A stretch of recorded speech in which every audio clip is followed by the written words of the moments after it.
A for C, all for Christ. సోమరిపోతులకు ఏ పని ముందుకు సాగదు.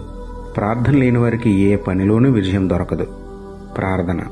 ప్రేమమయుడ, కృపామయుడ, మా ప్రియ పరలోకపు తండ్రి, మహిమగల మీ నామమునకు స్తోత్రములు దేవా. అయ్యా, ఉదయాన్నే లేచి ప్రార్థన చేయని సోమరిపోతులను ఒక్కసారి జ్ఞాపకం చేసుకోండి తండ్రి.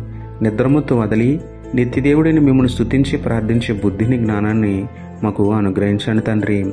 ప్రార్థన లేకుండా ఏ పనిలోనూ మాకు విజయం దొరకదని ఎరిగి విశ్వాసంతో ప్రార్థించి మీ చిత్తానికి లోబడి ప్రతి పనిని ప్రారంభించి విజయాన్ని పొందే ధన్యత మాకు ఇవ్వమని వేడుకుంటూ, కునుకగా నిద్రపోక నిరంతరం మా కొరకు పనిచేస్తున్న నిత్యదేవుడైన మీకే స్తుతులు చెల్లించుకుంటూ, నమ్ముట నీ వాననైతే నమ్మువానికి సమస్తమును సాధ్యమే అన్న విశ్వాసంతో యేసయ్య పరిశుద్ధ నామములో ప్రార్థించి పొందుకున్నాము పరమ తండ్రి. ఆమేన్. Praise the lord.